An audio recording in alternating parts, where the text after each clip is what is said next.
Welcome to class 3. In the previous class, we've established that all creation is the interplay between Purusha, consciousness, and Prakriti, this primordial matter. Now let's unfold how Prakriti expresses itself, step by step, into everything that you are, feel, and perceive. And this is where it gets fascinating, because what begins with something formless and still becomes the whole universe, including you.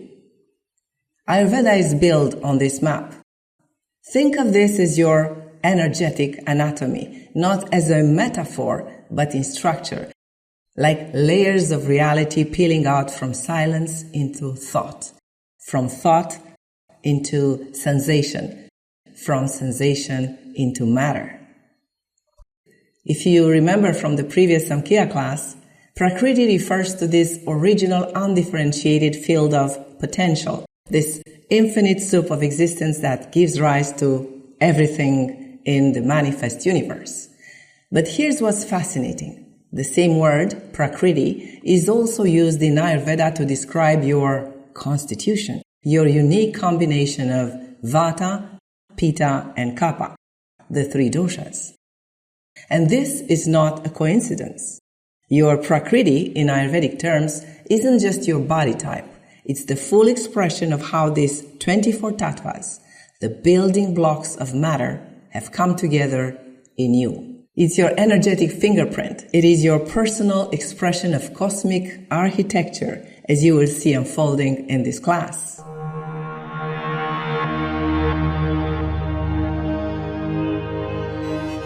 The Sanskrit word tattva comes from tat, which means that, and tva, which means ness, meaning thatness or principle. It refers to a fundamental category of existence, that means a basic building block of reality. The Samkhya philosophy lists 24 tattvas or principles that map out the entire process by which this unmanifest matter, Prakriti, becomes the individual being or jiva, and this is you. Now let's explore how matter unfolds into complexity and how you, the individual, are formed in the image of the cosmos.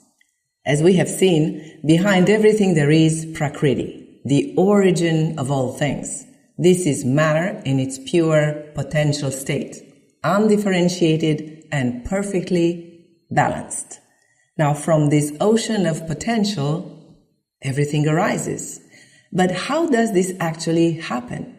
We have already established that creation starts when Purusha touches Prakriti through that spark.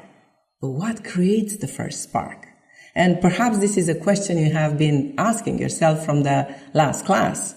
What makes Purusha touch Prakriti?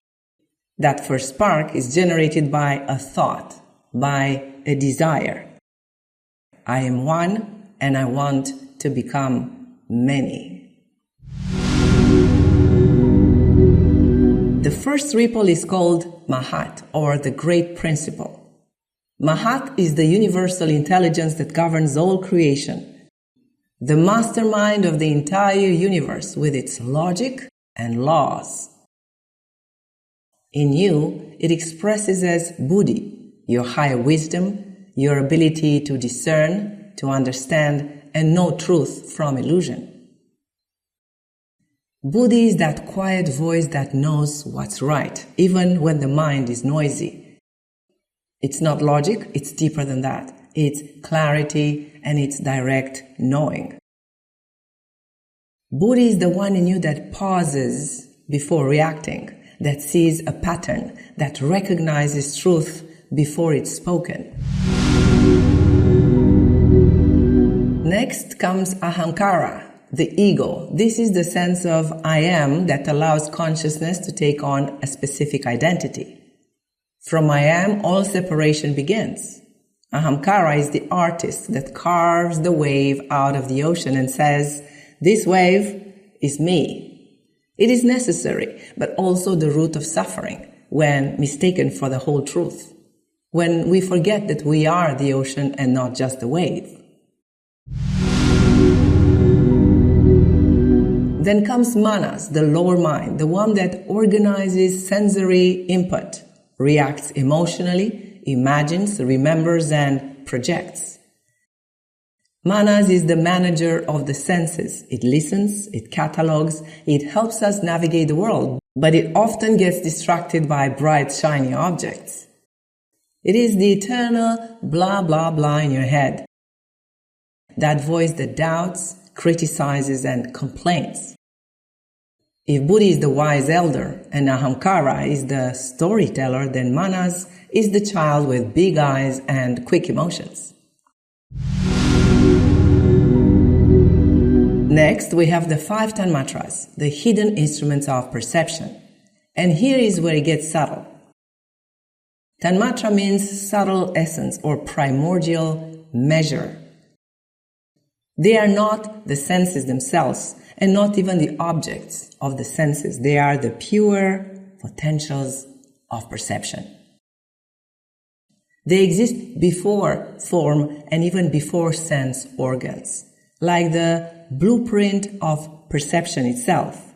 And therefore we have the potential for sound, for touch, for form and sight, for taste, and for smell.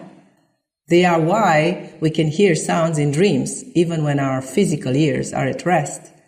Now imagine you are creating a film. First, there is this idea of making a video. Before any camera rolls, there is no sound and no video recorded. Well, that idea of that possibility of having sound and video, this is like Tanmatra. Later, you script, you film, you record, and you edit. These are like the sense organs and the gross elements, the actual manifestation of that idea. From these subtle Tanmatras arise the 5 Gnanendriyas, or the organs of knowledge. Gnana means knowledge, which are the ears, the skin, the eyes, the tongue, and the nose. These are gateways of perception tuned into the spectrum of your nervous system. They don't just take in information, they weave your lived experience. Kapila teaches that even beyond the physical body, these organs exist in subtle form, which is why you can sense things with your gut, dream of colors, feel a presence before seeing it, or think of someone right before they give you a call. They are receptive by nature and designed to receive and not to act. But you are not just a receiver. You are a creator, a mover, and a doer. The 5 Karmendriyas are the organs of action. These are the tools for expression and interaction with the world. And so we have mouth for speech, hands for grasping, feet for movement, genitals for reproduction, and excretory organs for elimination. They give you the ability to interact with Prakriti, and in doing so, evolve through it. And finally, we meet the 5 Mahabhutas, the 5 great elements: space, air, fire, water, and earth. These are the 5 great elements of which the entire manifest universe is composed: solid, liquid, radiant, gaseous, and subtle. The universe wears these forms like clothing. They are not just around you, they are also within you. Earth is in your bones and in your stability. Water is your plasma, your emotion. Fire is your digestion and your vision. Air is your breath and your movement. And ether is your inner space, your stillness. In Ayurveda, these elements form the foundational energies called the doshas, which we will explore in depth later on.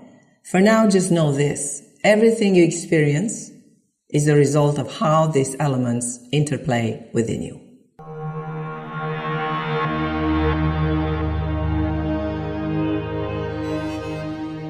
So why does this philosophical map matter? Because according to Ayurveda, you're not just a body. You are a living embodiment of the 24 Tattvas, a soul traveling in a perfectly engineered instrument of evolution. So when Ayurveda speaks of understanding your Prakriti to stay healthy, it's actually saying, know your nature as matter, know your pattern, know what you're made of.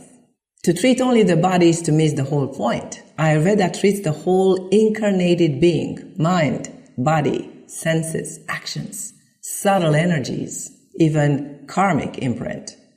You are not a coincidence.